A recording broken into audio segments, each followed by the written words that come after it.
In this lecture, we will discuss section 5.3, and it is on solids. And inside solids, the first topic that we will discuss is the free electron gas. Now, this is having other names as well. It can be called as the free electron model or the Drude Sommerfeld model. We know that for the metals and the free electrons there inside metal, we were having the classical Drude model, and due to some complications in this model, Sommerfeld modified the classical Drude model by including the quantum mechanical Fermi-Dirac statistic in this model, and this model then successfully explained the electrical and thermal conductivities as well as the electric heat capacity and the density of states. It's very well calculated, the density of states of the system, and further on the thermal side, it successfully explained the Seebeck coefficients and the thermoelectric effect. So now this is a model like that will be considered a metal. Then inside metal we are having neutral atoms, and those neutral atoms are having loosely bound electrons. It's like a sea of electrons, like a gas of electrons. If I consider the interaction of these electrons with their nuclei or the core of the atom, then I consider that there are almost no forces on these electrons by the positive cores. So these electrons are considered as free electron, and the only force on them is from the boundaries.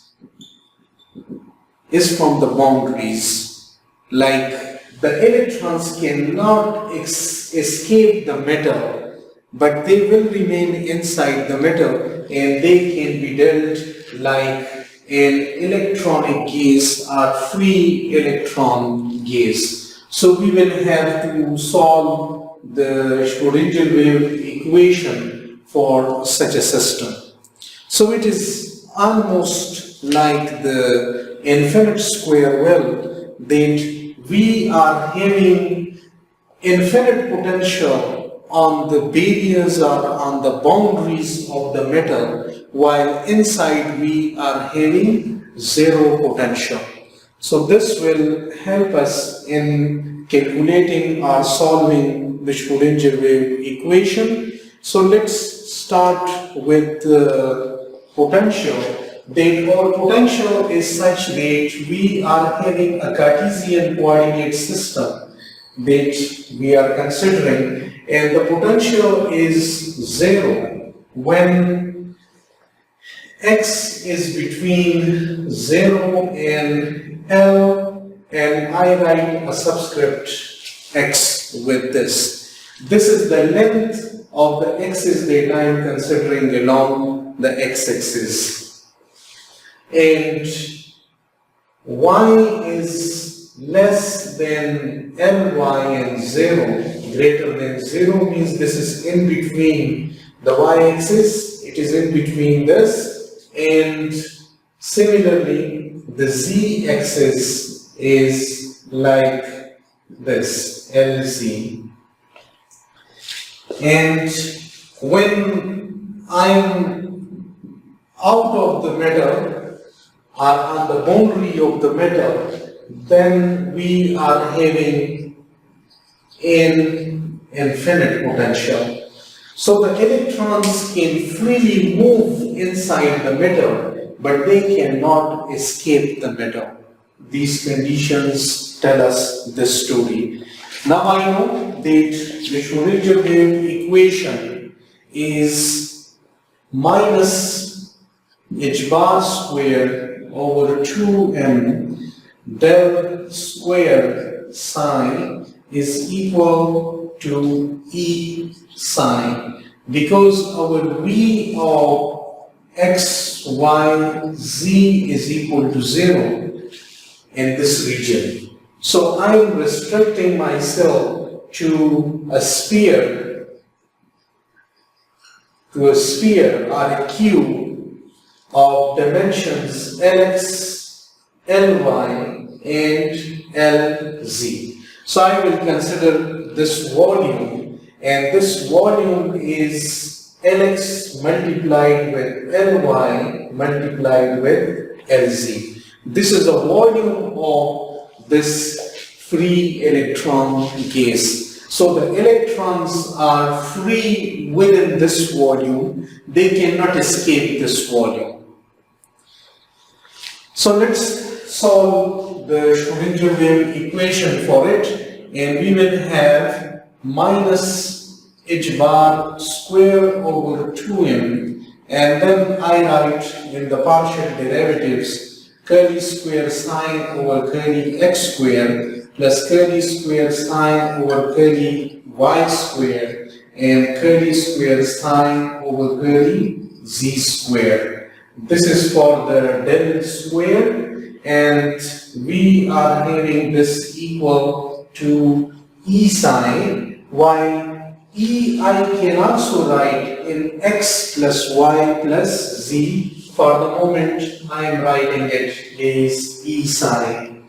Now I know that the wave function means I will have now to use separation of variables technique in order to solve this second order differential equation. So I will convert this psi into x, y, and z independently, and as you know what we can do, sine of x, y, and z I can write is capital X a function of x, capital Y a function of y, and capital Z a function of z. Keep in mind that capital X is a wave function which only depends on x. Capital Y is a wave function which depends on y, and capital Z a wave function which is dependent on variable z only. And then instead of sine I put this in it. This simply I can write that sine is to be replaced with capital X, Y, and Z here. So I can do this like minus h bar square over 2m and d square x over dx square, and yz will come with it. Now I have replaced the partial derivative with respect to a derivative, because now this x depends only on x square. So we are having the next term minus h bar square over 2m d square capital Y over d y square, and xz will come with this minus h bar square over 2m and d square z with dz square and x y with it, and then this thing is equal to ex, means I can write this e is ex plus ey plus ez, and this thing is ex and x y z here. So I will write this is a sum of it. Better I do like this, ex, and or I do write it like this so that I can compare x y z plus ey and x y z plus e z, and here I do x y z.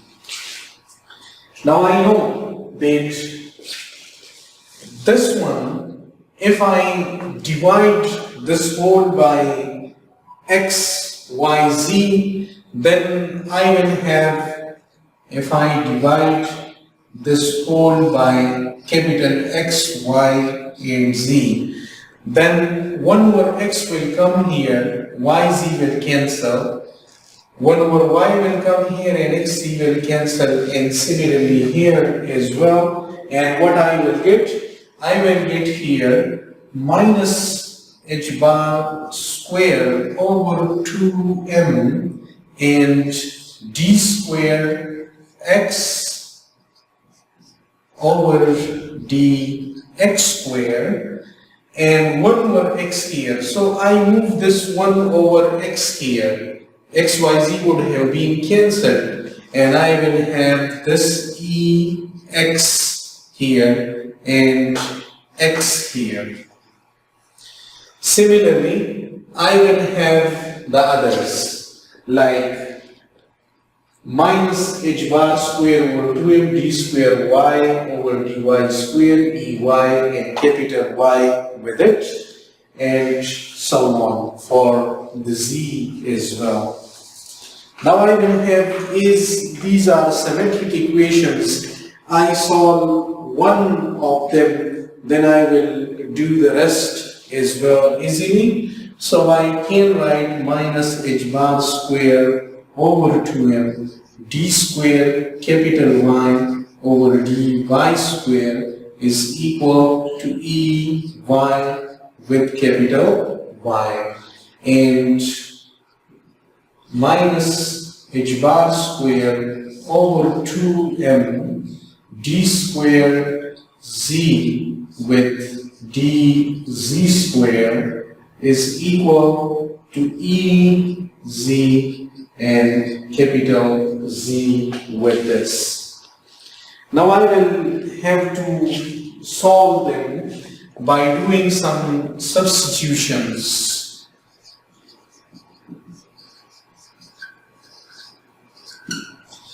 And the substitutions are, if I consider this one, like this 2m goes here with ex, h bar square goes there, and I suppose them is like kx being the wave vector, and this is equal to 2 times m ex over h bar, and this one is a square root. So now this thing I can write d square x over dx square minus kx square and x. Similarly, here I can write ky equals 2me y over h bar, and here I can write kz equals 2me of z square root over h bar. And now my equations will become, this equation will become d square x over dx square equal minus kx, and it will be squared because this is the squared of it here, and capital X. Similarly, d squared y over dy squared will be equal to minus ky squared y, and d square d square capital Z where d z square equals minus kz square capital Z. So these are our symmetric 3 second order differential equations, and now we will solve them one by one. So I can write their solution, the second order differential equation we have solved many times. So this equation will give x, means the wave function is a function of x, and it is in terms of sine and cosine.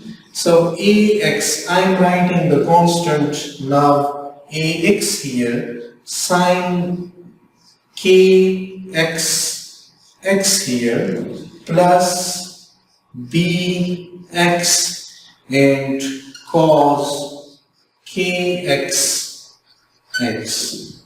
So this is the means, instead of writing the constant is a, b, and then c, d, and e, f, I am writing them as ax, bx. Similarly, for y wave function is a function of y, I can write ay sine ky y plus by just replacing the x with y here, and similarly the z I can write a z sine of k c and z here plus b c cos of k z c here. So now, as I have solved the differential equations, and now I will put the boundary conditions. And the boundary conditions are that when we consider a boundary, like for y and for x, for y and for z, when they are at the center inside the sphere, when they are at the center, then we will have the wave function equal to 0. Like I consider this is, we are having x here, z here, and y here, and we consider a sphere. Now, this point we are having this is Lx, Ly, and Lz here. So when it's at the center, this is x equal to 0. The variable x equal to 0. And our wave function should become 0 here. This is the origin. Similarly, for all these, it's an origin. And I can write that x of 0 is equal to y of 0 is equal to z of 0, and all these are equal to 0. Means all these wave functions on the origin are equal to 0, and similarly, when we are on the surface of it, we are having an enormous potential here, and the electron cannot escape the metal, and we will have that x at Lx and y at Ly and z at Lz are also equal to 0. The electron cannot be found exactly on the surface, but just below the surface. Now let's say this is our equation 1 and this is our equation 2. Now our equation 1 implies here, when we say that at x equal to 0, this is equal to 0. So here, when x is 0, this term becomes 0. But here, bx and cos of 0 is 1. So bx into 1 is bx. Bx plus 0 is equal to 0. It means that bx is equal to 0. Bx is 0. Because cos 0 is 1. X is 0, so cos 0, it's 1, so it is bx plus 0 is equal to 0. So we are having bx equal to 0. Similarly, here, the same symmetric thing, by and bz are also equal to 0. So I can write that equation 1 implies that bx, by and bz are equal to 0. And when we are having for x, we are having Lx, then this thing is equal to 0. X and Lx is equal to 0. Here, this is sine. Now here, we have that bx is equal to 0. So our equation, I will calculate for one and then we can apply on the other. That bx is equal to 0, so our equation remains that x of x is equal to ax and sine kxx.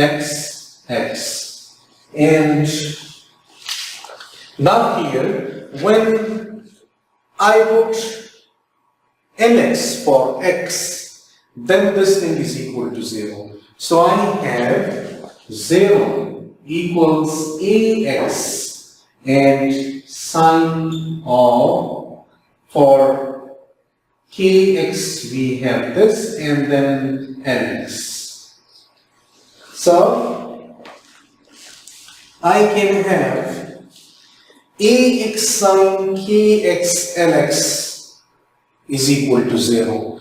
Now here is the differential equation depends on the two constants. When I say that bx is 0, then ax cannot be 0 because then our equation is gone. So it means that ax is non-zero, while this one means when we know that ax is non-zero, it cannot be 0 because then nothing remains in our equation. So we say that if this thing is non-zero, then this implies that sine of